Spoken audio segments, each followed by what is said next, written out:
اللہم صلی علی محمد وعلی آل محمد۔ کیا حضور صلی اللہ علیہ وآلہ وسلم کو پہلی وحی سے پہلے بھی علم ہو گیا تھا کہ آپ اللہ کے نبی ہیں، یا ورقہ ابن نوفل کے بتانے پر پتہ چلا؟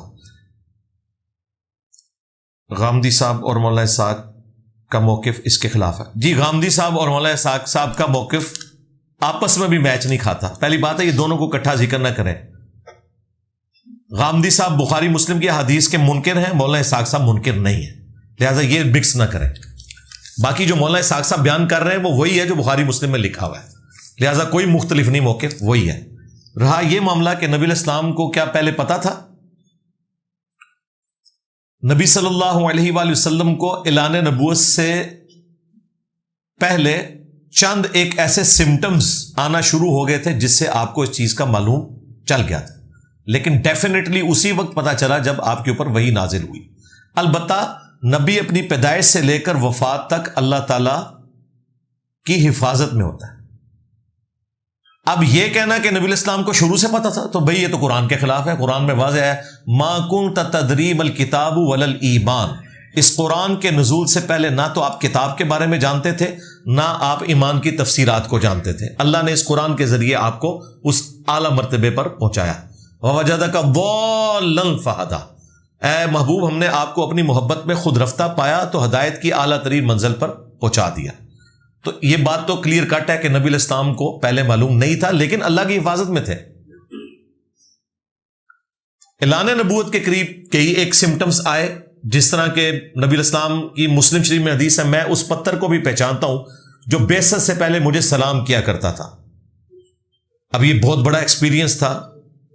اس طریقے سے 12 سال کی عمر میں نبی صلی اللہ علیہ وآلہ وسلم کا سینہ مبارک چاک کیا گیا، ایک ایکسٹراڈنری واقعہ آپ کے ساتھ پیش آیا، پھر آہستہ آہستہ اللہ تعالیٰ نے اس طرف مائل کیا۔ ویسے بھی لاجیکلی سپیکنگ ایک شخص کو یہ اذیت میں مبتلا کرنا ہے کہ اس شخص کو بچپن سے اپنے بارے میں پتا ہو کہ میں اللہ کا پیغمبر ہوں، اور وہ 40 سال یہ ساری شرک کی گمراہیاں اپنے سامنے دیکھتا رہے ہوتی بھی۔ آپ ایک ڈائنامک لائف گزار رہے تھے۔ اگر آپ کو پہلے سے اس چیز کا پتا ہوتا تو کوئی آپ کا کوئی خطبہ نوٹ ہوا ہونا کہ آپ علیہ السلام نے 10 سال کی عمر میں خطبہ دیا کعبے میں کھڑے ہو کے کہ لوگوں بتوں کی پوجا نہ کرو۔ پھر 40 سال تو بہت بڑی عمر ہے۔ 40 سال کی عمر میں جا کے بعثت ہوئی نا، اس سے پہلے تو آپ کی جوانی کی پوری عمر ہے، کہیں کوئی ایسی بات رپورٹ نہیں ہوئی۔ یہ جذباتی جملے ہیں۔ قرآن میں اللہ تعالیٰ نے سورۃ العنکبوت میں کہا کہ اس قرآن کے نزول سے پہلے نہ تو آپ کتاب میں سے کوئی چیز پڑھ سکتے تھے، نہ اپنے دائیں ہاتھ سے لکھ سکتے تھے۔ اگر ایسا ہوتا تو یہ چیز لوگوں کو شک میں مبتلا کر دیتی کہ نبی الاسلام نے کسی سے کاپی کر لیا ہے۔ اسی لیے آپ کی لائف اتنی ڈائنامک تھی، لوگوں کے سامنے اوپن کتاب تھی کہ آپ نے کسی فلاسفر کی شاگردگی نہیں کی، کسی شاعر کے پاس نہیں بیٹھے، اس کے باوجود ایسا کلام لے کے آئے کہ شعراء نے بھی اپنے کلام پھاڑ دیے اس کی طاقت کی وجہ سے، جو سورہ یونس میں ہے کہ نبی تم فرماؤ کہ میں اتنا عرصہ تم میں رہا ہوں، تم نے اس سے پہلے کوئی ایسی بات مجھ سے سنی ہے کہ اچانک میں ایسا کلام لے آیا ہوں؟ میری پاسٹ کی زندگی اس پر گواہ ہے کہ میرا کوئی ٹریک ریکارڈ ایسا نہیں ہے کہ میں اس طرح کا کلام بیان کر سکوں، سوائے اس کے کہ یہ اللہ تعالیٰ کی طرف سے نازل ہوا ہے۔ تو یہ سارے معاملات بالکل اپنی جگہ کلیئر ہیں۔ اسلام میں اہل کتاب کی عورتوں سے شادی کرنا کیسا ہے؟ اگر جائز ہے تو نکاح کیسے پڑھا جائے گا؟ ان کے طریقے پر یا اسلام کے طریقے پر؟ ظاہر اسلام کے طریقے پہ ہی پڑھا جائے گا، اور ویسے بھی کامن ہی چل رہا ہے سارے کا سارا معاملہ۔ کئی نان مسلم جوڑے جب مسلمان ہوئے، نبی الاسلام نے تجدید نکاح ان کا نہیں کروایا۔ حق مہر کے عوض ایجاب و قبول گواہوں کی موجودگی میں یہ سب کے ہاں پایا جاتا ہے، یہی ایک طریقہ چل رہا ہے۔ تو اہل کتاب کی عورتوں سے نکاح جائز ہے، اس کے اوپر میری تفصیلی ویڈیو ریکارڈ ہے، لیکن وہ اہل کتاب ہوں گے صرف جیوز اور کرسچنز بس۔ باقی اگر کوئی کہتا ہے ہم الہامی مذہب کے ماننے والے ہیں، ہمارا مذہب بھی الہامی ہے، may be may not be, وہ تو ہندوؤں کے بارے میں بھی ہمارے استاد ڈاکٹر اسرار صاحب کلیم کرتے تھے، پارسیوں کے بارے میں بھی ہے، لیکن یہ کبھی ڈاکٹر اسرار صاحب نے کلیم نہیں کیا کہ ان کے ساتھ ان کی عورتوں کے ساتھ نکاح ہو سکتا ہے۔ وہ ڈیفینیٹ اہل کتاب جیوز اور کرسچنز ہیں، خواہ وہ شرک بھی کرتے ہوں، تب بھی اللہ نے انہیں بینیفٹ دیا ہے کہ چونکہ الہامی مذہب کے ماننے والے ہیں ان کی عورتوں سے نکاح ہو سکتا ہے۔ مردوں سے نہیں ان کے ہو سکتا، ہماری بچیوں کا عورتوں سے ہو سکتا ہے۔ یہ اللہ نے فرق کیا ہے بت پرست مشرک میں اور اہل کتاب مشرک میں، لہذا آپ بھی کلمہ گو مشرک میں اور کافر مشرک میں فرق کیا کریں، اللہ بھی یہ فرق کرتا ہے۔ آئی پی پیز کے حوالے سے ابھی تک آپ کا موقف سننے کو نہیں ملا، زیادہ بلوں کی وجہ سے لوگ خودکشیاں کر رہے ہیں۔ انشاءاللہ تعالی میں اس کے اوپر پوری ورکنگ کر رہا ہوں، ایک دفعہ ہی کروں گا۔ یہ اتنا آسان معاملہ بھی نہیں جو آپ کو بتایا جا رہا ہے، اس میں تو بڑی بڑی ہستیاں آ رہی ہیں، اور جن لوگوں کو جان بوجھ کے یہ گھسیٹ رہے ہیں وہ ان میں شامل بھی نہیں، ان میں سے کئی لوگ۔ اس لیے پوری ورکنگ کے بعد ابھی جو ہمارے ایک دوست ہیں بلال غوری صاحب، اچھے کریڈیبل جرنلسٹ ہیں، انہوں نے کرنل انعام الرحیم صاحب ایکس فوجی تھے اور پھر فوج سے نکال دیے گئے، چونکہ وہ مسنگ پرسنز کا مقدمہ بڑے شد و مت سے لڑتے تھے۔ کسی زمانے میں وہ پی ٹی آئی کے دشمن اول تھے، پی ٹی آئی والے ان سے نفرت کرتے تھے کیونکہ پی ٹی آئی والے خود فوج کے فرنٹ مین تھے۔ آج کل پی ٹی آئی والے ان کو ہیرو بنا کے پیش کر رہے ہیں، لہٰذا وہ اب اجتماعی ہیرو ہو چکے ہیں۔ ٹھیک ہے، تو ان کے انٹرویوز 2 ریکارڈ ہوئے ہیں آئی پی پیز کے حوالے سے بلال غوری صاحب کے چینل کے اوپر۔ انہوں نے پوری ہسٹری بتائی ہے، بے نظیر کے دور سے لے کر پھر نواز شریف صاحب کے دور، پھر مشرف صاحب کا جب دور آیا، اور اب اس کا سلوشن کیا ہے وہ سارا انہوں نے پیش کیا ہے۔ وہ آپ تفصیلاً ویلاگ دیکھیں، پھر آپ کو پوری صورتحال کلیئر ہو جائے گی۔ رہ گیا جو ابھی جماعت اسلامی والے کر رہے ہیں، پورے اخلاص کے ساتھ کر رہے ہیں، لیکن یہ اتنا سادہ معاملہ نہیں ہے کہ اسے اس طریقے سے ریزالو کیا جا سکے۔ سلیم صافی صاحب نے بھی انٹرویو کیا ہے حافظ صاحب کا۔ حافظ صاحب وہ آپ والے نہیں، وہ جماعت اسلامی والے حافظ صاحب، نعیم الرحمان صاحب کا، وہ آپ انٹرویو دیکھ لیں، اس میں بھی کافی ساری چیزیں سامنے آئی ہیں۔ یہ اتنا سادہ معاملہ نہیں ہے۔ رہا یہ معاملہ کہ بجلی کے بلوں کا، تو یقیناً اس میں تو کوئی دوسری رائے نہیں ہے، تو سارے کے ساری مہنگائی کی جو ماں ہے وہ یہ سارا بجلی کا ایشو ہے۔ اب اس کے اندر جس نے جو حصہ ڈالا ہوا ہے، تو میں اگر جنرل آپ کو ورڈکٹ دوں تو پاکستان کا کوئی پولیٹیشین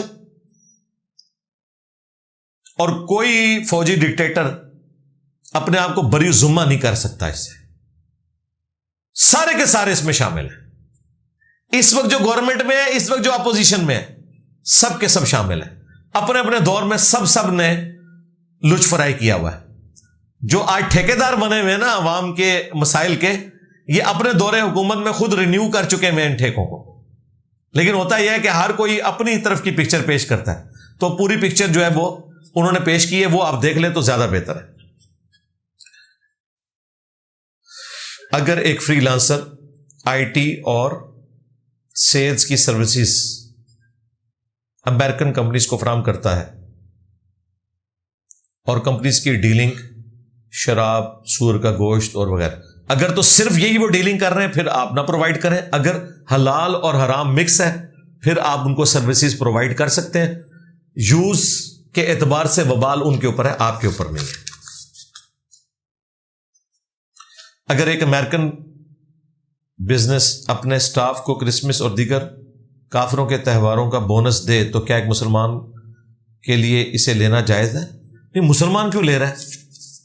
اگر وہ یہ کہہ رہا ہے کہ میں سب کو دوں گا پھر تو آپ لے لیں، لیکن مسلمان یہ کہہ کے نہ لے کہ میں بھی کرسمس کا قائل ہوں۔ ہم تو نہیں قائل، سیدھی سی بات ہے۔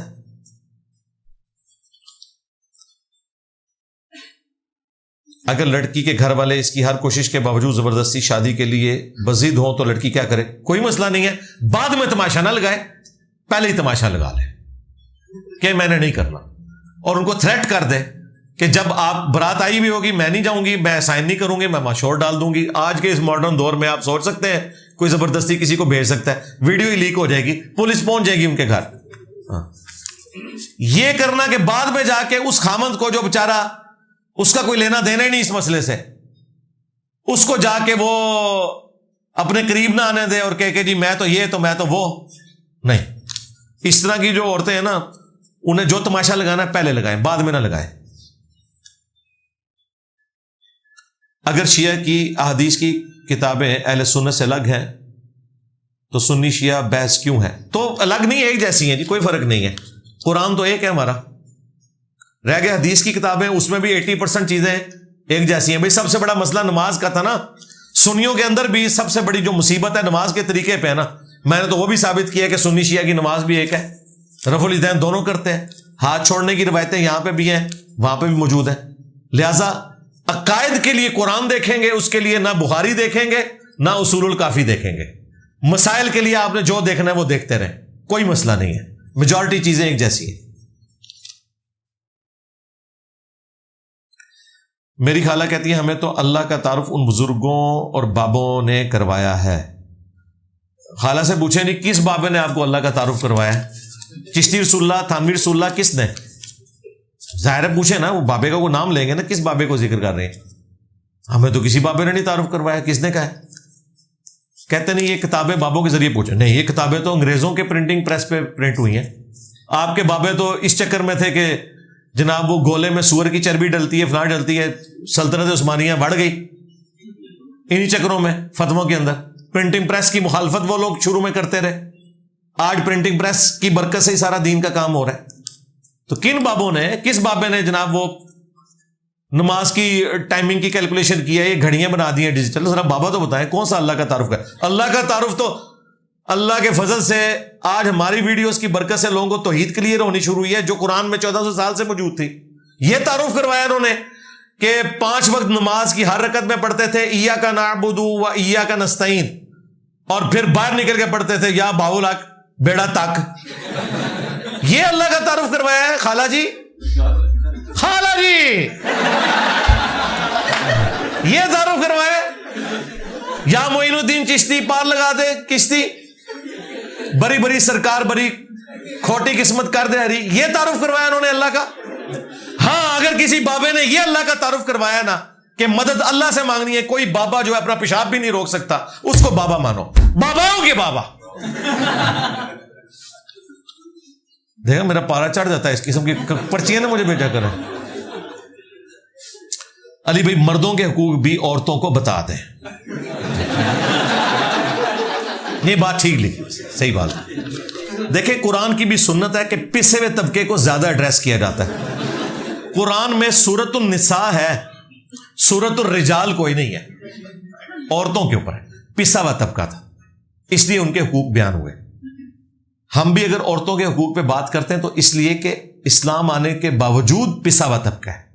اس کا یہ مطلب نہیں کہ ہم مردوں کے حقوق کے حوالے سے کوئی اس قسم کا رویہ رکھتے ہیں کہ ان کے کوئی حقوق نہیں ہے۔ میں جب بھی حدیث بیان کرتا ہوں پوری بیان کرتا ہوں بخاری مسلم سے، کہ نبی علیہ السلام نے فرمایا کہ ایک مرد اپنی بیوی اور بچوں کے اوپر حکمران ہے، وہ اس کی رعیت ہے، ان سے پوچھا جائے گا، اور ایک عورت اپنے خامند کے مال اور اولاد کے اوپر نگہبان ہے، اس سے اس کے بارے میں پوچھا جائے گا، اور ایک حکمران اپنی رعایا کے اوپر نگہبان ہے، اس سے اس کے بارے میں پوچھا جائے گا۔ لیکن چونکہ بھائی پوسٹ لیڈرشپ کی مرد ویل کر رہے ہیں، لہذا مردوں کی ذمہ داری زیادہ ہوتی ہے۔ نبی علیہ السلام نے بھی وفات کے وقت عورتوں کو مخاطب نہیں کیا۔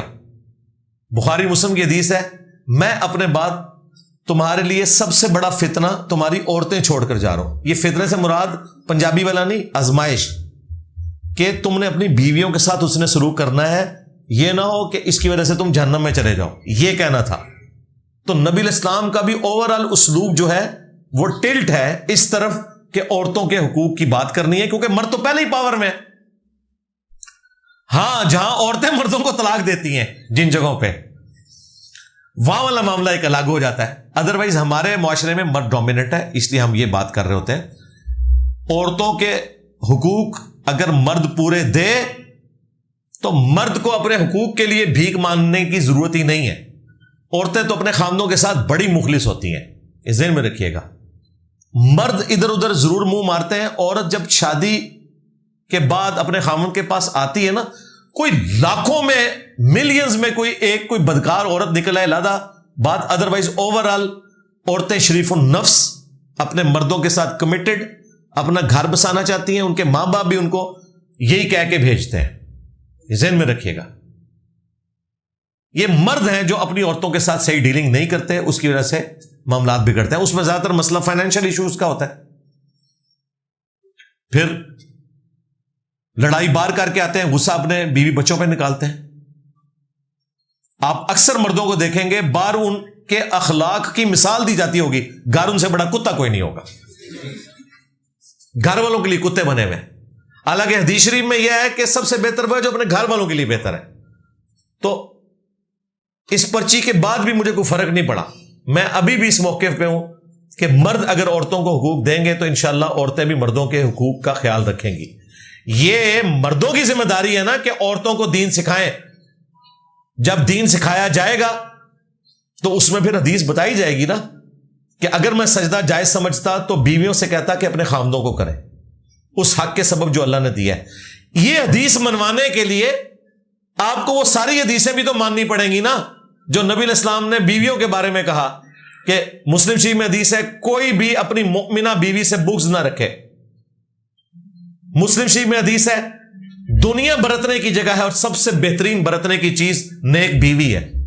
بخاری مسلم میں حدیث ہے نبی علیہ السلام نے فرمایا کہ عورت ٹیڑھی پسلی سے پیدا ہوئی ہے اس سے نفع حاصل کرو اسے سیدھا کرنے کی کوشش نہ کرو. یعنی جس طرح کی ہے اس نے ایکسپٹ کرو.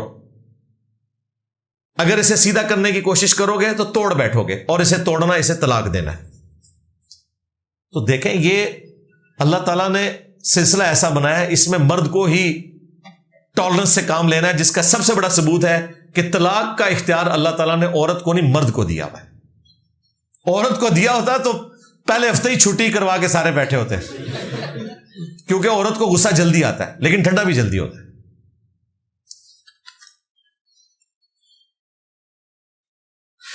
آپ کی ایک ویڈیو میں آپ نے حضرت عائشہ کو حضرت علی کی خلافت کا واقعہ تھا اس کی وضاحت کریں. وضاحت کیا کرنی ہے آپ کو نہیں پتا. جو گورنمنٹ کے خلاف کھڑا ہو اسے پولیٹیکل ٹرم میں باغی کہا جاتا ہے. اس میں کون سی ایسی بات ہے؟ سب کا مشترکہ عقیدہ ہے. اہل حدیث کو زیادہ تکلیف ہوئی تھی وہ اپنے شارحین کی شرح پڑھ کے دیکھ لیں سید داؤد راز صاحب کی کہ جنگ جمل صفین نہروان تینوں میں جو لوگ کھڑے ہوئے وہ خلافت راشدہ کے باغی تھے. اس باغی کا مطلب کوئی دین کا باغی ہونا نہیں ہے اسلام سے نکل جانا نہیں ہے. پولیٹیکل ٹرم میں جو حکومت وقت کے خلاف کھڑا ہوتا ہے اس کے لیے باغی کی ٹرم استعمال ہوتی ہے. یہ ٹرم کے طور پہ ہے یہ کوئی گالی نہیں ہے نہ اس کی وجہ سے کوئی اسلام سے نکل جاتا ہے. یہ ذہن میں رکھیے گا. تو میں نے اس کے اوپر 12 اپنی ویڈیوز ریکارڈ کروائی ہوئی ہیں وہ اپنی جگہ ہے. دنیا اور آخرت میں سیدہ عائشہ رسول اللہ کی بیوی ہیں اور مومنین کی ماں ہے. بالکل یہ اپنی جگہ ہے. 5 وقت نماز کے باوجود کچھ گناہ نہیں چھوٹ رہے تو یہ ہماری توبہ قبول نہیں ہو رہی ہے ایمان کی کمزوری ہے. ظاہر ہے ایمان کی کمزوری ہے. اس کے لیے اچھی صحبت اختیار کریں بری صحبت سے بچیں بری ویڈیوز سے بچیں برے لٹریچر سے بچیں بری گفتگو کرنے سے بچیں پازیٹیو لوگوں کے اندر رہیں. یوٹیوب کے ذریعے آپ پازیٹیو صحبت اختیار کر سکتے ہیں. اگر فرعون کے دور میں کوئی بچہ پیدا ہوتا تھا تو وہ مار دیتا تھا تو حضرت موسیٰ علیہ السلام کے بھائی کیسے بچ کے معجزانہ طور پہ موسیٰ علیہ السلام خود بھی معجزانہ طور پر بچے. اور یہ جو مارنے کا سلسلہ تھا یہ مسلسل نہیں تھا. کچھ عرصہ ہوتا تھا پھر رک گیا پھر جوش چڑھا پھر رک گیا. اور پھر ظاہر ہے اس زمانے میں کوئی انٹرنیٹ نہیں تھا کوئی سی سی ٹی وی کیمرے تو نہیں لگے ہوئے تھے کہ ہر چیز کو ہر وقت واچ کیا جا رہا ہو. پھر اللہ تعالیٰ بھی بعض اوقات عقل معاف کر دیتا تھا. اب یہ کتنی عقل معاف ہوئی کہ جب قرآن میں تو یہ مسنگ لنک ہے قرآن نے تو نہیں بتایا کہ یہ کیسے ہوا ہم اس کا جواب دیتے ہیں. اللہ کا کلپ تو قرآن سے کاٹا جا سکتا ہے جس طرح یہ میرے کلپس کاٹتے ہیں کیونکہ قرآن نے تو اس کو ان اٹینڈڈ چھوڑا ہے کہ کیسے یہ ہو گیا کہ ایک بچہ جو ہے وہ دریا میں آیا ہے تو ظاہر ہے وہ پیدا ہوا ہے نا کہیں پہ. اور جب فرعون کی بیوی نے اس کے لیے ایفرٹ پٹ کی ہے اور فرعون ایگری کر گیا اور وہاں پہ حضرت موسیٰ علیہ السلام کی سسٹر پہنچ گئی کہ میں ایسے گھر کو جانتی ہوں جہاں کا یہ دودھ پی لے گا. اس وقت بھی فرعون کا خیال نہیں گیا کہ بھئی یہ جو عورت ہے جس کا دودھ اترا ہوا ہے اس کا جو بچہ پیدا ہوا ہے وہ کدھر ہے. اس زمانے میں تو ٹیکے نہیں ہوتے تھے نا کہ کوئی عورت دودھ اتار سکے. دودھ اسی وقت عورت کا اترتا ہے جب وہ کسی بچے کو دودھ پلا رہی ہوتی ہے اور ظاہر پریگنینسی کے بعد دودھ اترتا ہے. تو فرعون کا دماغ اس طرف نہیں گیا کہ اس کا اگر عورت کا دودھ اترا ہوا ہے تو وہ بچہ کدھر ہے جس کی وجہ سے دودھ اترا ہے.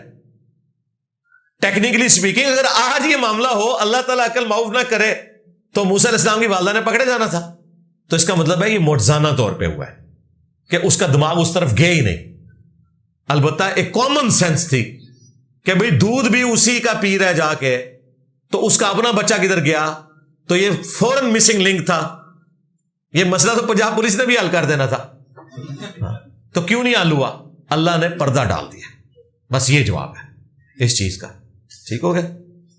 جس طرح آپ دیکھیں نبی علیہ السلام ہجرت کی رات بار پیرا ہے, تلوار لے کے سارے قبیلوں کے لوگ کھڑے ہیں کہ حضور نکلیں گے ہم قتل کر دیں گے. آپ علیہ السلام انہی میں سے نکل کے چلے گئے. آنکھوں پہ پردہ اللہ نے ڈال دیا. حضرت علی علیہ السلام کو اپنے بستر پہ لٹایا. وہ تو بعد میں جب انہوں نے دیکھا وہ پریشان ہو گئے, نبی علیہ السلام تو وہاں سے جا چکے تھے. تو یہ معجزانہ طور پہ ایسے ہوتا ہے. فزیکلی اس کی کوئی ریزن بیان نہیں کی جا سکتی. معجزے کو فزیکلی ثابت کرنا یہ سائنس پہ بھی ظلم ڈھانا ہے اور اسلام میں بھی بدعقیدگی ہے, جو ایک فرنٹ مین کرنے کی کوشش کر رہا تھا غزالی کے جھوٹے عقیدے کے دفاع کے لیے. تو دیکھیں وہ ایک عورت نے آ کے نا اس فرنٹ مین کے ساتھ کیا کیا. اور یہ میں کوئی عورت کے جینڈر کی تحقیر کے طور پہ نہیں کر رہا. وہ جو سسٹر ہیں ہماری, وہ اسٹوڈنٹ بھی ہیں جنہوں نے اس فرنٹ مین کو جواب دیا ہے. اور اس فرنٹ مین کو کہ جسے یہ نہیں پتا کہ امام غزالی کی کتابوں سے وہ جو ریفرنس پیش کر رہا ہے وہ امام غزالی نے اپنے مخالفین کی بات کوٹ کی ہوئی ہے جو صحیح ہے, تو وہ سمجھ رہا ہے کہ غزالی کی یہ بات ہے. وہ کہہ رہے غزالی تو یہی کہہ رہا تھا, غزالی اس کا جواب دے رہا تھا. اس بیچارے کا علمی لیول یہ ہے. تو میں نے عورت کی بات کی کہ یہ مرد ڈومیننسی کی بات کرتا ہے. ظاہر اللہ نے بنایا بھی ہے. یہ آپ نے مقابلہ نہیں دیکھا 3-4 دن پہلے جو الجزائر کا ایک مرد عورت بن کے, دوسری طرف ہنگری کی ایک خاتون تھی, جب اسے 2-3 ہی پڑی ہے تو اس نے کہا میں نے اس سے لڑائی نہیں کرنی, یہ تھے تفہی کچھ اور نے. یہ جو ہم کہہ رہے تھے کہ مرد و عورت برابر نہیں ہو سکتے, اللہ نے ڈفرنٹ بنایا.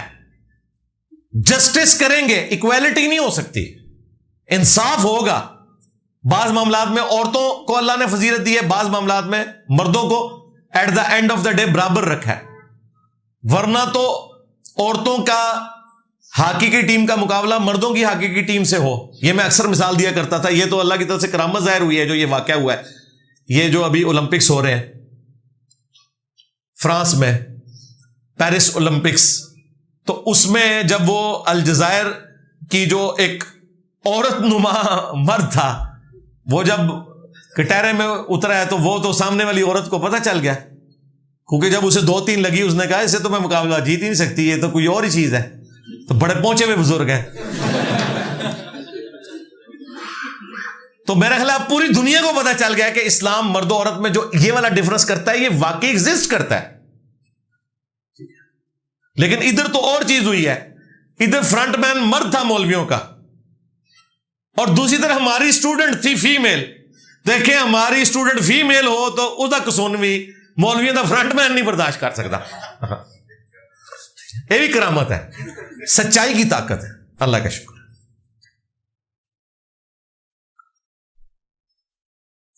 کیا بینک میں آپریشن ڈپارٹمنٹ یا کسی بھی ڈپارٹمنٹ میں جاب جائز ہے؟ دیکھیں اسلامک بینکنگ میں جاب کریں, دوسرے بینک کی جابز کو اوائڈ کریں. ہاں اگر آپ کو کوئی اور جاب نہیں مل رہی, فی الوقت یہ ملتی ہے ایکسپیرینس کے طور پہ, کنٹینیو کریں. جیسے ہی دوسری جاب ملے پھر چھوڑ دیں. باقی بچنے میں عافیت ہے. کیا جمعہ مبارک اور عید مبارک کہنا بدعت ہے؟ نہیں جی, کوئی یہ کلچرل چیزیں ہیں, بدعت اس طرح نہیں داخل ہوتی بھائی. آپ نے کہا تھا کہ رائے ونڈ میں 2 مسجدیں بنی ہوئی ہیں اور جماعت علیحدہ ہوتی ہے, اس بات میں کتنی سچائی؟ آپ خود جا کے دیکھ لیں جی. گراؤنڈ فلور پہ بھی چلے جائیں, ٹاپ فلور پہ بھی چلے جائیں, دونوں علیحدہ کیے ہوئے انہوں نے. بالکل وہاں رفع الیدین سے نمازیں پڑھ رہے ہوتے ہیں. اس کے اوپر میری کلیریفیکیشن بھی آ چکی ہوئی ہے. وہ جو بال کی کھال, اس پہ مجھے طارق جمیل صاحب نے فون کیا تھا. میں نے انہیں کہا تھا کہ آپ مجھے بتائیں مسجد کی بیسک ڈیفینیشن ہے اذن عام. کیا رائے ونڈ کی وہ جو بیرون کا پورشن ہے مسجد کا, وہاں اذن عام ہے کہ اندرون والے وہاں نماز پڑھ سکتے ہیں, ان کا اذن عام نہیں ہے؟ تو پھر مسجد علیحدہ ہوگی. مسجد میں تو کوئی بھی جا سکتا ہے. مطلب آپ نے کوئی مسجد دنیا میں دیکھی ہے کہ ادھر گورے کھڑے ہوں گے اور جو نان گورے ہیں وہ گراؤنڈ فلور پہ کھڑے ہوں گے؟ کبھی ایسا ہوا ہے؟ یہ تو ہمارا فخر ہے کہ ایک ہی صف میں سارے کھڑے ہوتے ہیں. وہاں یہ نہیں ہے. آپ جا کے خود دیکھ لیں, ادھر بڑن بھی نہیں دیتے. ہماری حدیث کی کتابوں میں اہل بیت رسول سے روایات نہیں لی گئی ہیں, کم ہیں لیکن ہیں. امام باقر کی روایتیں ہیں بخاری مسلم میں, امام جعفر کی مسلم شریف میں, کم ہے. اس کے اوپر بھی میری ویڈیو ریکارڈ ہے. حضرت ابو ہریرہ رضی اللہ تعالیٰ عنہ سے اتنی حدیثیں کیوں لی گئیں, میں نے تفصیلاً اس کے اوپر جواب دیا ہوا ہے. باقی اہل بیت کا نالج بھی وہی ہے جو قرآن میں موجود ہے, صحابہ کا بھی وہی ہے. تو ہمارے پاس قرآن موجود ہے الحمدللہ. کیا کاروبار کو وسیع کرنا، مال اکٹھا کرنا اور جائیداد بنانا اسلام کی نظر میں اچھا ہے؟ اگر اچھا ہے تو کیا یہ مال دنیا کی محبت میں اضافے کا باعث تو نہ ہوگا، جبکہ امت محمدیہ کے لیے بڑا فتنہ مال ہے؟ فتنے کا مطلب یہ نہیں ہے کہ حرام ہے، فتنہ یہ آزمائش ہے، ورنہ مال تو حضرت عثمان غنی کے پاس تھوڑا تھا۔ آج کا کروڑوں روپیہ بنتا ہے جو حضرت عثمان نے دیا ہے رضی اللہ تعالیٰ عنہ غزوہ تبوک کے موقع پر، اور پوری زندگی میں جو انہوں نے خیرات کیا ہے وہ تو آپ سوچ بھی نہیں سکتے۔ تو تھا تو جبھی کیا نا۔ اگر آپ زکوٰۃ دیتے ہیں تو مال جوڑنا جائز ہے، جتنا مرضی جوڑیں، البتہ پریفریبل وہی ہے جو حضرت ابو ذر غفاری کا موقف ہے، لیکن وہ تقوی ہے، فتویٰ نہیں ہے۔ فتویٰ یہ ہے کہ آپ جوڑ سکتے ہیں، زکوٰۃ دیں۔ تقدیر اور نصیب میں کیا فرق ہے؟ ایک ہی چیز ہے جی، انٹرچینجبل الفاظ کے طور پر استعمال ہوتے ہیں۔ ڈیسٹنی، تقدیر، انجینئر محمد علی مرزا لکھیں، میرے کافی سارے کلپس کھل جائیں گے۔ سب سے بہترین صدقہ جاریہ والدین کے لیے کیا ہے؟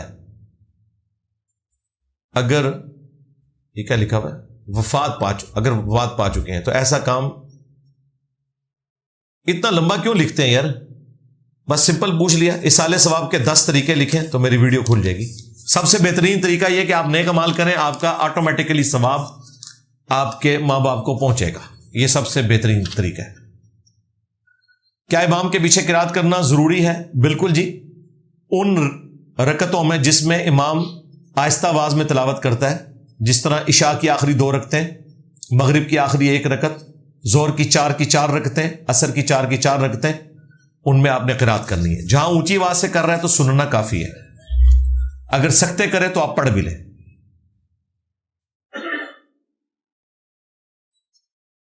علماء حضرات دین کو صحیح سے بیان کیوں نہیں کرتے؟ انہیں آتا ہی نہیں ہے تو کہاں سے بیان کریں؟ وہ تو فرقوں کا دین لے کے چل رہے ہیں، اور جسے آتا ہے وہ ڈرتا ہے بیان کرتے ہوئے کہ اگر میں نے کوئی ایسی بات کر دی تو مسجد کمیٹی مجھے فارغ کر دے گی، یہ تو تم نے وہابیوں والی باتیں شروع کر دی ہیں، یہ تم نے بریلویوں والی باتیں شروع کر دی ہیں، یہ تم نے شیعہ والی باتیں شروع کر دی ہیں۔ یہ وجہ نہیں، اور کوئی وجہ نہیں۔ میرا ایک بریلوی دوست ہے، وہ کہتا ہے کہ قیامت والے دن اللہ ہوگا تو آپ تو صرف اللہ والے ہو، تو اس وقت حضرت محمد صلی اللہ علیہ وسلم کے پاس کیوں جاؤ گے؟ ڈائریکٹ اللہ کے پاس جاؤ۔ نہیں تو آپ کو کس نے کہا ہے کہ نبی علیہ السلام دنیا میں موجود ہوں اور ہمارے سامنے ہوں تو ہم رسول اللہ کو چھوڑ کے اللہ تک جائیں گے؟ یہ تو ہمارا عقیدہ ہی نہیں ہے۔ تم جاؤ نا عبد القادر جیلانی جو وچ پہ گیا ہے، کول جاؤ نا۔ ہاں، تم جاؤ اپنے بابوں کے پاس جن کے ناموں کے تم لوگ کلمے پڑھتے ہو، ان کا دفاع کرتے ہو، ان کی تقلید کرتے ہو۔ ہمارے پلے تو ہے ہی یہ چیز ہے، ہمارا تو جھگڑے ہی ہے، میں نبی سا ہے ہی کوئی نہیں، تیرے بابے تے شاہی کوئی نہیں، یہ مینا تو ہم نے مارنا ہے تمہیں۔ ہم اللہ والے نہیں ہیں، اللہ رسول والے ہیں، اور تم نہ اللہ والے ہو نہ رسول والے ہو، تم بابوں والے ہو۔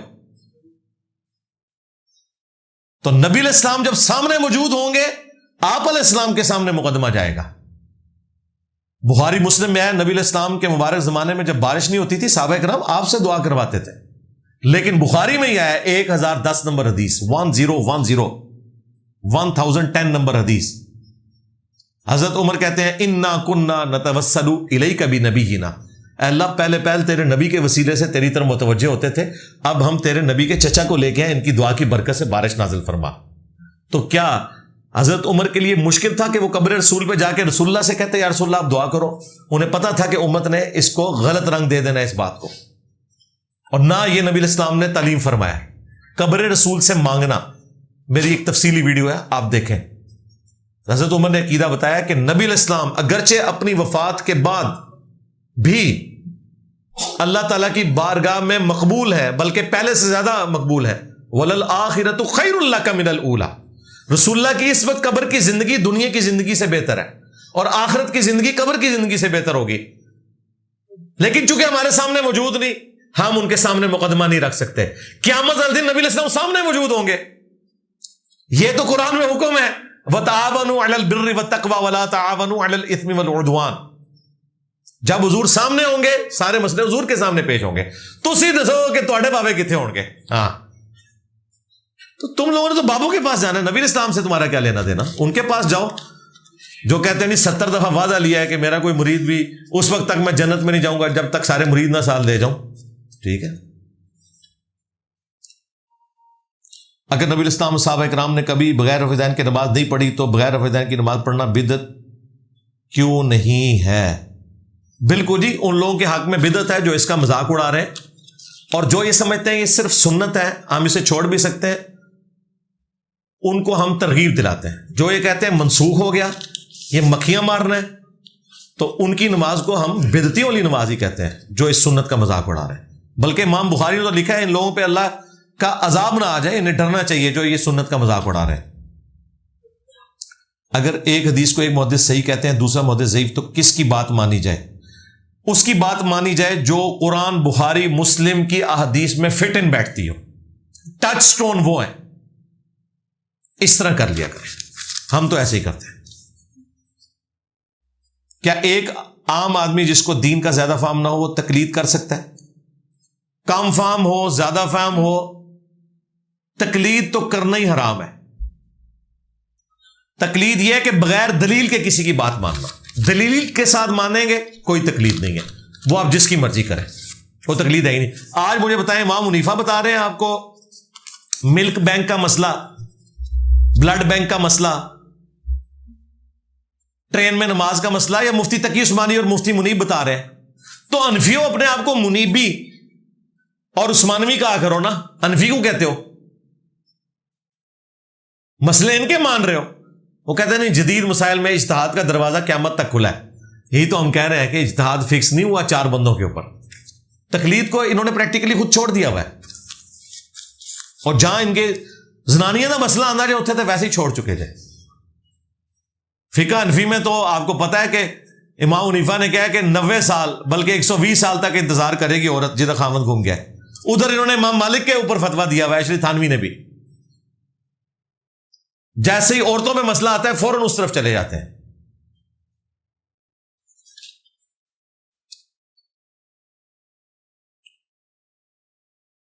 حاکم میں 3 دن بعد بیعت والی حدیث کو امام مسلم اور ابن حجر نے صحیح کہا، اور بخاری میں 6 مہینے۔ ہم تو بخاری مسلم کی بات کو مانتے ہیں جی، کلیئر کٹ ہے۔ یہ اتنا سادہ معاملہ ہوتا تو اتنے بڑی یہ فرقہ واریت نہ ہوتی بھائی۔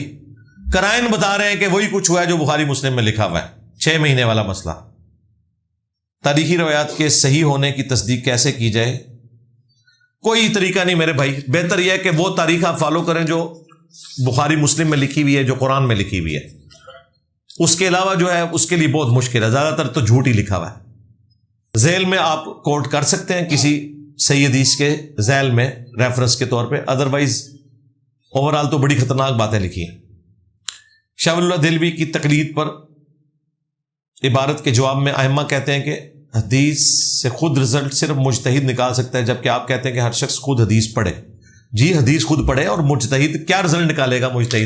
مجتہد اللہ کے بندو کیا رزلٹ نکال رہے ہیں آپ کے جو مجتہد ہیں اس زمانے کے، جنہوں نے رزلٹ یہ نکالا کہ ایاک نعبد و ایاک نستعین کی تفسیر میں یا علی مدد یا شیخ عبد القادر جیلانی مدد ثابت کر دیا ہے۔ جو مطلب اچھل اچھل کے نکل رہا ہے وہ نہیں انہوں نے ماننا، اور جو کہیں موجود ہی نہیں وہ اس میں سے نکال لینا ہے۔ تو اللہ کی پناہ اس قسم کے مجتہدین سے رہے۔ امام حنیفہ، امام شافعی، احمد بن حنبل تو وہ تو خود کہہ رہے ہیں کہ ہماری کوئی بات قرآن و حدیث کے خلاف ہو تو چھوڑ دو۔ اس مسئلے کو آپ سمجھیں، ائمہ محدثین یا ائمہ فقہا نے خود فرمایا ہے کہ ہماری کوئی بات قرآن و سنت کے خلاف ہو تو اسے چھوڑ دو۔ کیا حنفی خود نہیں چھوڑ چکے؟ امام حنیفہ کے نزدیک مدینہ حرم نہیں ہے، حنفی مدینے کو حرم مانتے ہیں، تو کیا امام حنیفہ کو حدیثوں کا فہم نہیں تھا؟ نہیں تھا، جبھی تو حنفیوں نے ان کا یہ مسئلہ چھوڑا ہے۔ اور اس ایک مسئلہ چھوڑنے کی وجہ سے کوئی امام حنیفہ 0 سے ملٹیپلائی نہیں ہو گئے، اس جگہ ہی وہ غلط ہے، باقی کئی جگہ پہ وہ ٹھیک ہے۔ امام شافعی کا یہ موقف غلط تھا کہ بیوی کو ہاتھ لگانے سے وضو ٹوٹ جاتا ہے، تو اس ایک موقف کے غلط ہونے سے امام شافعی کو 0 سے ملٹیپلائی نہیں ہو گئے۔ اس پہ آپ مسئلہ 197 میرا دیکھ لیں۔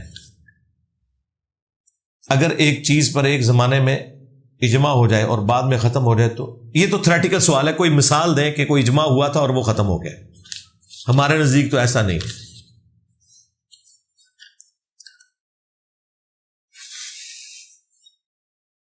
ویڈیو کیمرے کا اگر مسئلہ تھا، اجماع کوئی نہیں ہوا تھا۔ اس زمانے میں بھی مولانا مودودی ویڈیو کیمرے کو درست سمجھتے تھے، علماء عرب سارے کے سارے کہتے تھے ویڈیو کیمرہ درست ہے، ڈاکٹر اسرار صاحب، ڈاکٹر طاہر القادری صاحب، یہ تو ہمارے زمانے میں ہوا نا. شکر ہے یہ اکثر بندے زندہ ہیں یا اپنی ویڈیوز میں زندہ ہیں جنہوں نے اس کے اوپر کمنٹس کیے. یہ کوئی پرانے زمانے کا مسئلہ نہیں ہے, یہ پچھلی صدی کا مسئلہ ہے. اس زمانے میں ہی آپ کے سامنے کوئی اجماع نہیں ہوا تھا ویڈیو کیمرے کے حرام ہونے پہ. ہاں میجورٹی لوگ اسے حرام کہتے تھے جو آج کیمرے کے بغیر سٹارٹ نہیں ہوتے, باپا جانی. لیکن 100% اجماع کوئی نہیں ہوا تھا. بڑے علماء اس وقت بھی اس کو غلط ہی سمجھتے تھے جن لوگوں نے یہ فتوے دے دیے کہ ویڈیو کیمرہ جو ہے یہ بت پرستی ہے. نکاح کے دوران اگر وکیل لفظ نکاح دوران ایجاب و قبول اگر نہ کہے تو کیا نکاح ہو جائے گا؟ تو پھر اسے کرن کے بیٹھا ہے یارو, کیا کہ طلاق کا لفظ بولا ہے اس نے نکاح کی جگہ, نکاح ہی کرنے بیٹھا ہے نا, پھر کیا اسے بولے ایسا, نکاح ہی رہ گئے تھے. ٹھیک ہے تو کوئی نہیں, اس طرح نکاح تو نہیں ہوتا بھائی. کیا مالک اشتر عثمان کو قتل کرنے والی جماعت میں شریک نہیں تھے؟ ابن ابی شیبہ میں کتاب الجمل میں روایت ہے جس سے یہ ظاہر ہوتا ہے. نہیں, مخالفین میں شامل تھے, قاتلین میں شامل نہیں تھے. وہ تو محمد بن ابی بکر بھی تھے. امتحانات کی تیاری کیسی کرنی چاہیے اور آپ اپنے امتحان کی تیاری کس طرح کرتے ہیں؟ یہ آخرت کے امتحان کی پوچھ رہے ہیں. امتحانات کی تیاری بھائی شروع سے ہی کرنی ہوتی ہے. پیپروں میں تو دعائیں کرنے سے بھی کچھ نہیں ہوگا. ہاں, ساتھ ساتھ ٹائم ٹیبل بنائیں, اپنا ٹائم مخصوص کریں پڑھائی کے لیے جو آپ کو سوٹیبل لگتا ہے, اور روزانہ کا کام روز کرتے رہیں, پھر جا کے یہ ساری چیزیں جمع ہوں گی. اور اس میں کی رول یہ ہے کہ اپنے پاس رف رجسٹر بنائیں, جو چیزیں آپ نے یاد کی ہیں انہیں لکھنے کی عادت ڈالیں تاکہ ہینڈ رائٹنگ بھی آپ کی رواں ہو, سپیڈ سے لکھنا سیکھیں. پیپروں میں تو ظاہر ٹائم بھی تھوڑا ہوتا ہے. اور دوسرا, جو چیز آپ یاد کر کے ایک دفعہ لکھ لیتے ہیں وہ آپ کو بھولتی نہیں. اور میتھمیٹکس تو 100% لکھ کے کریں. زبانی یہ جو لوگ میتھ حل کرتے ہیں نا, پیپروں میں نہیں حل ہوتا. تو یہ اس کے لیے کی رول ہے. ناد علی, دعائے توسل وغیرہ کی حقیقت کیا ہے؟ جس میں تو بابوں کو ڈائریکٹ پکارا گیا ہے, خواہ اہل البیت کو یا صحابہ کرام کو یا کسی پیغمبر کو, وہ تو شرک ہے, سیدھی سی بات ہے. ہاں, اللہ سے مانگا جائے تو وہ جو بھی دعا ہو, کسی کی بھی لکھی ہوئی ہو, آپ پڑھیں. کسی ہستی کے مزار پر جھک کر چھونا جائز ہے جیسا کہ امام حسین علیہ السلام؟ نہیں, جھکنا تو منع ہے بھائی. امام حسین علیہ السلام کسی کو اپنے سامنے جھکنے دیں گے؟ وہ اگر قبر سے باہر ہوں تو وہ کسی کو اپنے سامنے جھکنے دیں گے؟ تو ان کی قبر پہ نہیں جھکا جا سکتا. بی بی ام کلثوم کی حضرت عمر سے شادی کے وقت عمر کی تفصیل بتا دیں. واللہ عالم چھوٹی عمر ہی تھی, لیکن یہ نکاح ثابت ہے, صحیح بخاری میں موجود ہے. فرض نماز گھر میں پڑھنے سے پہلے اقامت کہنا؟ اقامت ہر وقت ہی کہنی چاہیے. یہ الگ سے ایک سنت ہے, ثواب کا کام ہے. سنسائی میں حدیث ہے, تیرے رب کو اس گڈریے پہ بڑا پیار آتا ہے جو پہاڑ کی چوٹی پر اکیلا اذان اور اقامت کہہ کے جماعت سے نماز پڑھتا ہے. اکیلا, کیونکہ اس کے ساتھ کوئی اور بندہ نہیں. تو اکیلے صرف اقامت نہیں, آپ جماعت کے ساتھ بھی نماز پڑھیں اگر کوئی آپ کے ساتھ نہیں ہے. اس میں آپ نے اسی طریقے سے نماز پڑھنی ہے جس طرح کہ امام پڑھ رہا ہوتا ہے, تو آپ کو جماعت کا ثواب بھی ملے گا. مجبوراً اگر آپ کے لیے حالات ہے تو اقامت بھی پڑھیں. رہا یہ ضروری نہیں ہے, سنت ہے, چھوڑے نا. حضرت ماریا قبطیہ سے کیا آپ کا نکاح ہوا تھا یا نہیں؟ اس کے بارے میں دو آراء پائی جاتی ہیں. باقی یہ بات اپنی جگہ ہے کہ حضرت ابراہیم واحد نبی الاسلام کی اولاد ہیں جو ادر دین سیدہ ختیجہ سے پیدا ہوئے ہیں اور ماریا قبطیہ سے پیدا ہوئے ہیں. باقی حضور کی ساری اولاد صلی اللہ علیہ وسلم سیدہ ختیجہ سے ہے. عقیدے کا کسی انسان کے اچھے اخلاق اعمال سے کیا تعلق ہے؟ مثلا جھوٹ نہ بولنا. نہیں, وہ الگ سے چیز ہے, وہ الگ سے چیز ہے. دونوں چیزوں کا خیال رکھنا ہے. صرف عقیدے کے اوپر نجات نہیں ہے جب تک حقوق اللہ اور حقوق العباد کو ادا نہیں کیا جائے گا. لیکن ویٹیج کے پوائنٹ آف ویو سے ظاہر ہے عقیدہ بنیادی چیز ہے. ایک بندہ شرک کرتا ہے, اب مدر ٹریسا نوبیل پرائز ملا ہیومینٹی کا, لیکن دوسری طرف شرک تھا عقیدوں میں. تو آخرت میں جو نجات کے لیے بنیادی چیز ہے وہ عقیدہ ہے, اس کے بعد اعمال ہے. لیکن کوئی شخص یہ کہے کہ میں نے عقیدہ صحیح رکھنا ہے, اعمال میں نے برے کرنے ہیں, وہ بھی جہنم میں جائے گا. وہ اللہ کی مرضی کہ اس کے ساتھ کیا معاملہ کرتا ہے, لیکن عقیدہ بنیاد ہے. اگر کسی کے اعمال اچھے ہوئے، عقیدہ درست نہ ہوا، تو اس کے اعمال اسے آخرت میں نفع نہیں پہنچائیں گے، دنیا میں ہی تعریف ہوگی۔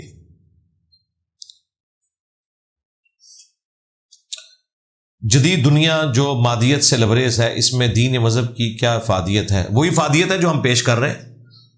لوگوں کے سامنے آپ دین کی ٹرو پکچر رکھیں، لوگوں کو سائنس اور ٹیکنالوجی سے نفرت کی بجائے آن کروائیں کہ یہ کائنات اللہ تعالیٰ کا فعل ہے، قرآن اللہ کا قول ہے، اللہ کے قول اور فعل میں کوئی تضاد نہیں ہے۔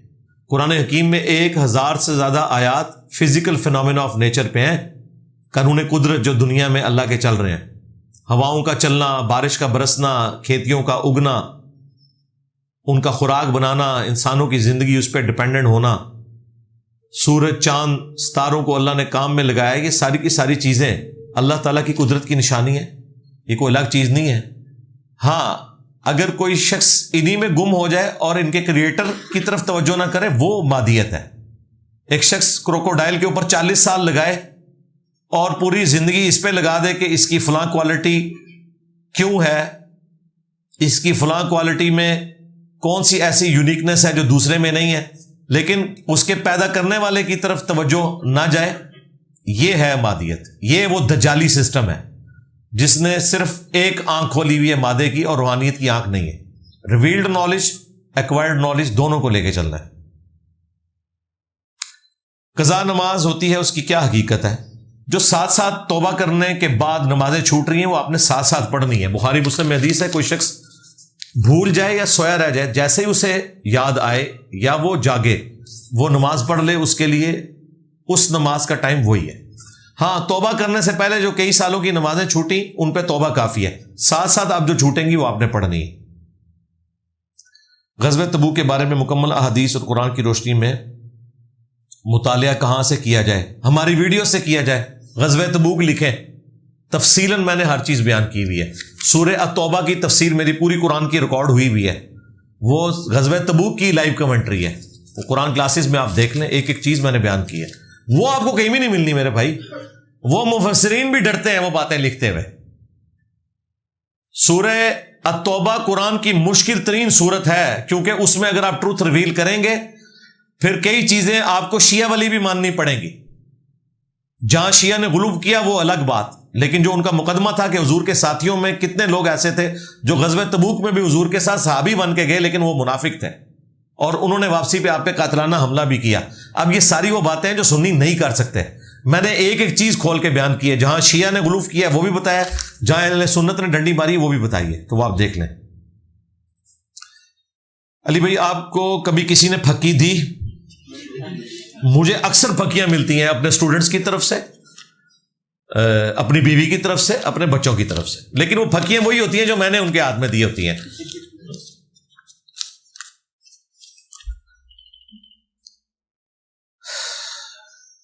زکوٰۃ پراپرٹی لکھا ہوا ہے پہ نہیں، صرف نقدی پر نہیں، پراپرٹی پہ بھی آپ کو کس نے کہہ دیا؟ انڈونیشیا والے کہتے ہیں۔ بھائی انڈونیشیا والوں کو نہیں ماننا آپ نے، مکہ مدینے سے ہماری کتابیں آئی ہوئی ہیں، وہاں سے ہمارا دین آیا ہوا ہے۔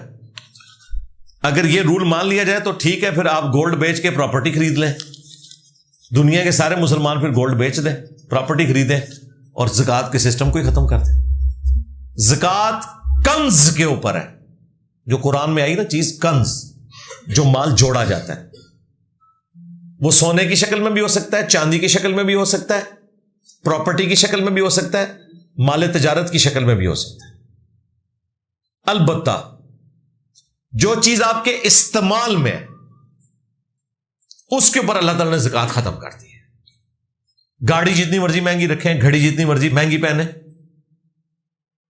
مکان جتنا مرضی مہنگا ہو، کوئی زکوٰۃ نہیں ہے۔ لیکن جو ضروریات اصلیہ سے ہٹ کے آپ نے چیزیں رکھی ہوئی ہیں، ان کے اوپر آپ نے زکوٰۃ دینی ہے، چاہے وہ گولڈ کی فارم میں ہو، نقدی کی فارم میں ہو، پلاٹس کی فارم میں۔ البتہ جو زرعی زمین ہے جس کے اوپر آپ کاشتکاری کرتے ہیں، اس کی زمین کے اوپر زکوٰۃ دیں گے، لیکن اس کے اوپر عشر ہے جو زکوٰۃ سے بھی 4 گنا ہے، اس کی کھیتی کے اوپر۔ اس کے لیے بھی تھریش ہولڈ پوائنٹ ہے آلموسٹ 750 کلو۔ اس کے اوپر زکوٰۃ کے قدیم اور جدید فقہی احکام مسائل میری ویڈیو دیکھ لیں آپ. کیا عشاء کی نماز بغیر وطر کے ہو جائے گی؟ ظاہر ہے عشاء کی نماز الگ سے ہے، وطر الگ سے ایک عبادت ہے، لیکن وطر کے بارے میں تاکیدن حضرت علی کا قول ہے جامع ترمذی میں، سنن دارمی میں، کہ وطر سنت ہے لیکن اسے مت چھوڑو. الموطا امام مالک میں ہے حضرت سعد ابن ابی وقاص جو فاتح ایران تھے وہ عشاء کی 5 رکعتیں پڑھتے تھے، 4 فرض اور 1 وطر. تو کم از کم 1 پڑھ لیں، یہ جائز ہے. ویسے تو عمومی سنت 3 ہے، لیکن اگر کوئی 1 بھی پڑھ لے تو یہ جائز ہے، لیکن وطر پڑھیں ضرور. وطر کے بغیر نماز ہو جائے گی. ہاں، عشاء سے اس کا کوئی تعلق نہیں ہے، اس اعتبار سے نمازیں 5 ہیں. وطر اگر اس طرح کی نماز ہوتی تو پھر 6 نمازیں ہو جاتی.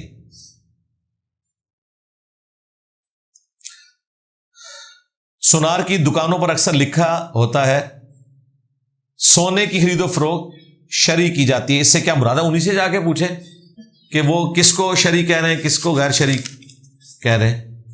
یہ انہی سے پوچھیں، وہ آپ کو کلیئر کٹ بتا دیں گے. میں نے اس کے اوپر ویڈیو ریکارڈ کرائی ہوئی ہے، وہ تفصیلاً ایک چیز ہے. آپ گولڈ اور انجینئر محمد علی مرزا لکھیں تو ویڈیو کھل جائے گی.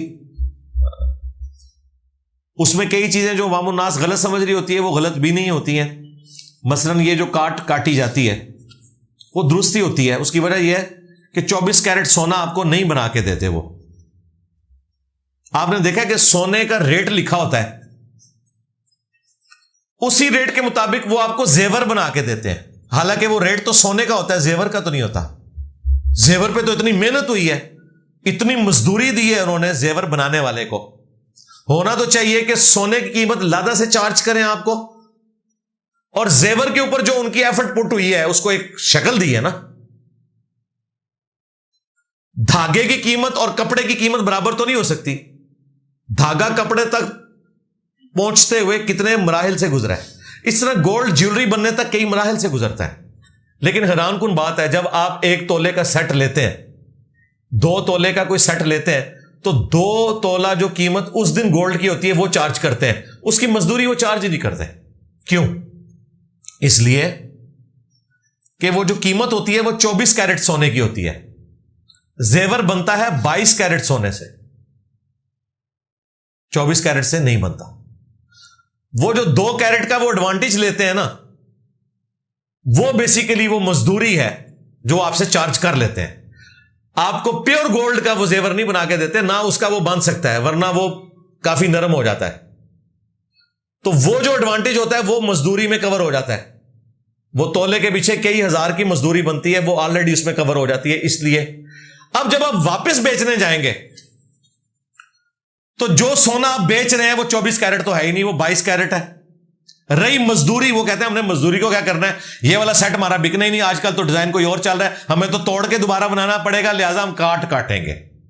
کاٹنا کیا ہوتا ہے؟ 24 کیرٹ سونے کی وہ آپ کو قیمت نہیں ادا کریں گے، بلکہ 22 کیرٹ کی کریں گے.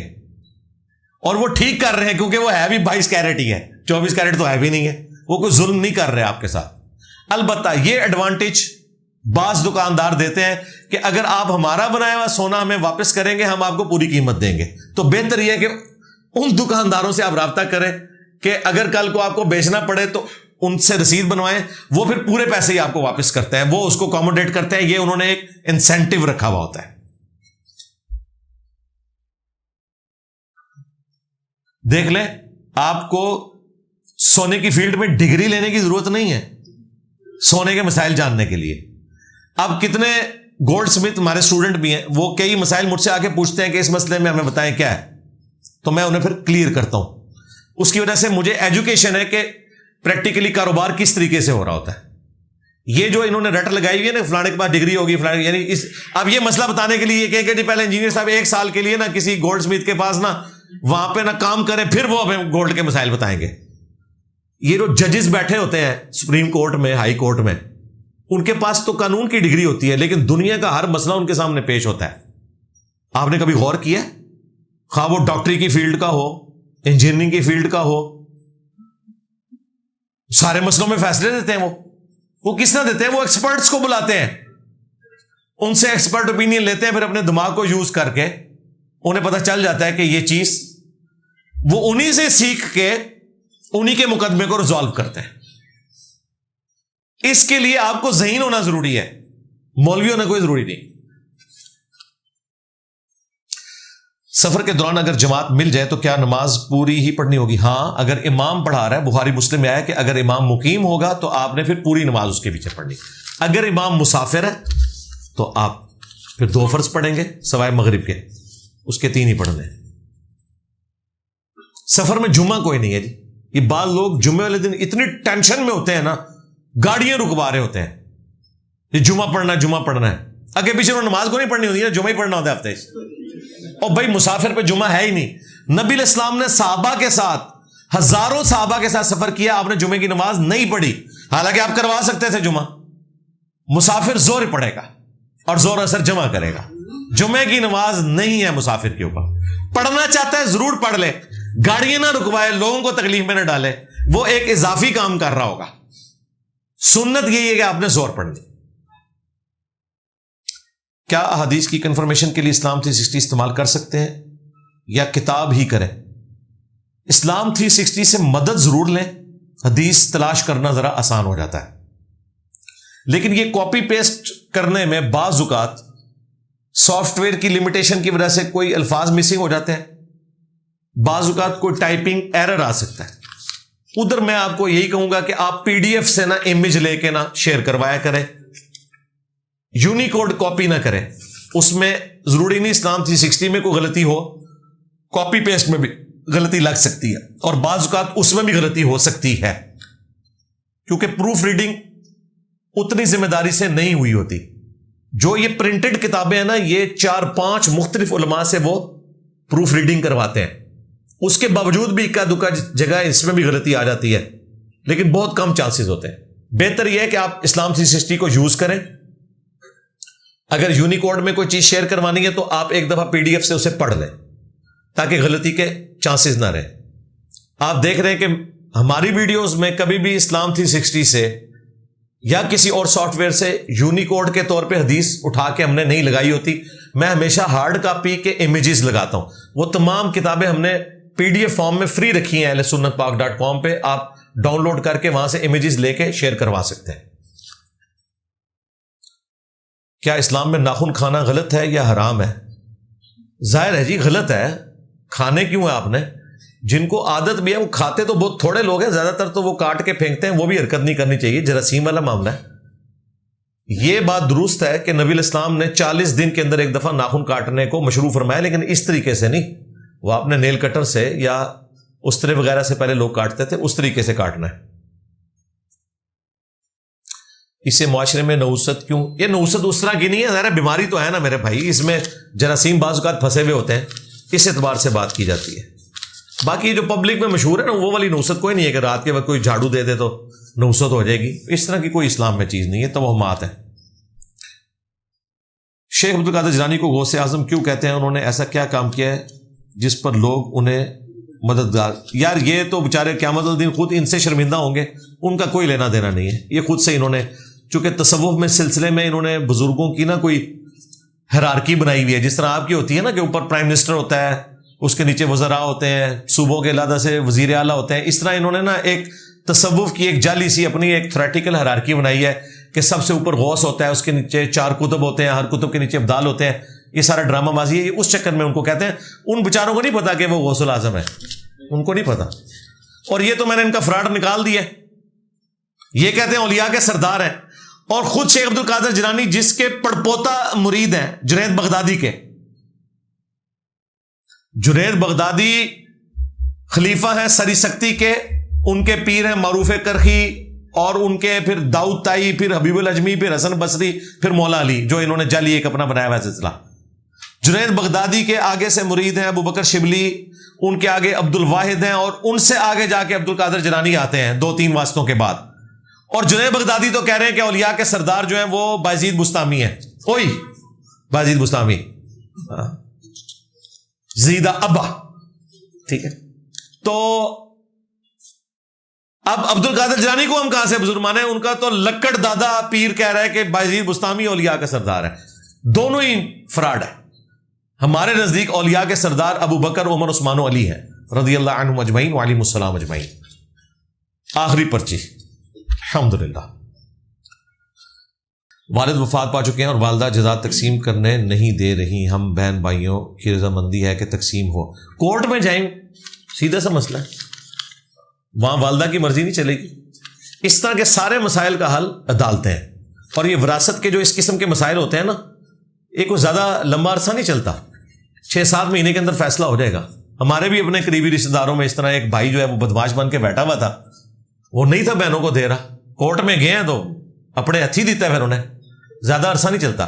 یہ جو کیسز زیادہ عرصہ چلتے ہیں وہ اس صورت میں چلتے ہیں کہ جب کچھ ورثاء میں سے فوت ہو جائیں اور ان کی اولادیں دوسرے ملکوں میں شفٹ ہوئی ہوں، کوئی ایک ملک میں بیٹھا ہو، کوئی دوسرے ملک میں، پھر ان سے ان کو وہ ایفیڈیوٹ منگوانا پڑتے ہیں، اس کی وجہ سے کیسز لمبے ہوتے ہیں۔ جو اس قسم کے کیسز ہیں یہ 5-6 مہینے سے زیادہ نہیں چلنا، 1.5-2 مہینے میں اس کا فیصلہ ہو جانا ہے، 1 سال کے اندر۔ تو بہتر یہ کہ آپ کورٹ کی طرف متوجہ ہوں۔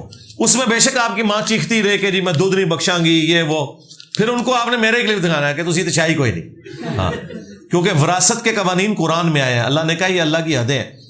جو ماں باپ اس قسم کی حرکت کرتے ہیں کہ وہ وراثت کو تقسیم نہیں کرتے، وہ اللہ کی حدود کو توڑ رہے ہیں۔ انہیں پھر یہی بتایا جائے گا کہ نبی کے جیسا ہے ہی کوئی نہیں، ابا جی تسی تو شاہی کوئی نہیں، کیونکہ ابا جی اب جب باغی ہو گئے ہیں اللہ رسول کے، پھر انہیں یہ بتایا جائے گا۔ ہماری ان سے کوئی ذاتی دشمنی نہیں، نہ کسی کی ماں سے نہ کسی کے باپ سے، لیکن جب ماں باپ جو ہیں وہ بدمعاش بنے ہوئے ہیں، قرآن و سنت کے مقابلے پہ اپنی بچیوں کو نقاب نہیں کرنے دیتے، بچوں کو داڑھی نہیں رکھنے دیتے، رفع الیدین نہیں شروع کرنے دیتے، تو پھر رسول اللہ کے مقابلے پہ کھڑے ہوئے نا۔ پھر تو انہیں یہ بتانا چاہیے کہ غزوہ بدر میں اس طرف باپ کھڑا تھا، اس دوسری طرف بیٹا کھڑا ہوا تھا، تو بچ جاؤ۔ تو یہ تو نہیں ہم کروا رہے، ہم تو سمپل کہہ رہے ہیں کہ نبی کے جیسا ہے ہی کوئی نہیں، ماں پہ ہوتے شاہی کوئی نہیں، ٹھیک ہے۔ لیں جی، آپ کا یہ پورا تھدا اللہ کے فضل سے میں نے ختم کر دیا الحمدللہ۔ کوئی ایک پرچی بھی ایسی نہیں جو میرے ممبر پہ بیٹھنے سے پہلے آئی ہو اور میں نے پڑھ کے اس کا جواب نہ دیا ہو۔ کافی سارے بھائیوں نے بہنوں نے دعاؤں کے لیے کہا ہوا ہے، پورے ہفتے میں ہمارے پاس فونز آتے رہتے ہیں، ای میلز آتی ہیں، پرچیاں لوگ بھیجتے ہیں، آج بھی بھیجی ہیں، میسج دیے ہیں، تو اس لیے ہم پروگرام کے اینڈ پہ دعا ضرور کرتے ہیں تاکہ سب لوگ ان دعاؤں میں شامل ہو جائیں۔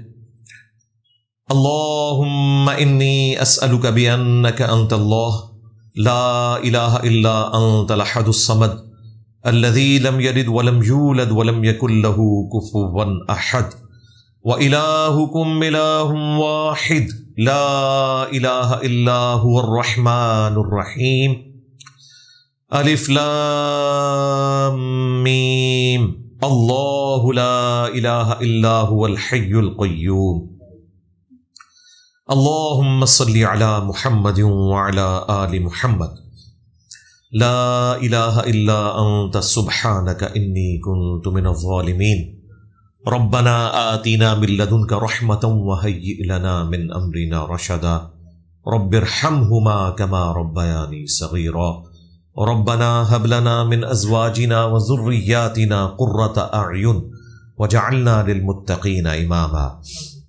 اللهم اغفر لحينا وميتنا وشاهدنا وغائبنا وصغيرنا وكبيرنا وذكرنا وانثانا اللهم من احييته منا فاحيه على الاسلام ومن توفيته منا فتوفه على الايمان۔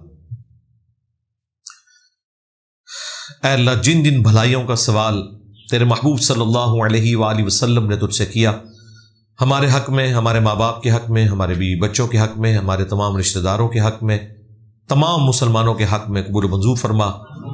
جن جن چیزوں کے شر سے تیرے محبوب علیہ السلام نے تیری پناہ طلب کی، تمام مسلمانوں کو ان چیزوں کے شر سے اپنی پناہ عطا فرما، بالخصوص فلسطین کے مسلمان، کشمیر کے مسلمان، انڈیا کے مسلمان، یمن کے، عراق کے، شام کے، افغانستان میں، پاکستان میں، جہاں کہیں کرسی کی زندگی گزار رہے ہیں، غیب سے ان کی عزت، آبرو، جان و مال کی حفاظت فرما۔ اے اللہ، ہمارے ملک پاکستان کی خیر فرما، اندرونی اور بیرونی خطرات سے محفوظ فرما۔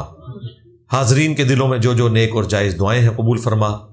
حاضرین کے جو چھوٹے بڑے رشتہ دار فوت ہو چکے ہیں ان کی مغفرت فرما، جو بیمار ہیں انہیں شفا عطا فرما، جو زندہ ہیں انہیں موت سے پہلے قبر و آخرت کی تیاری کرنے کی توفیق عطا فرما۔ یہ تمام دعائیں تمام مسلمانوں کے حق میں قبول و منظور فرما۔ سبحان ربک رب العزت عما یصفون وسلام علی المرسلین والحمد للہ رب العالمین وصلی اللہ علی النبی الکریم وعلی آلہ واصحابہ اجمعین الی یوم الدین آمین.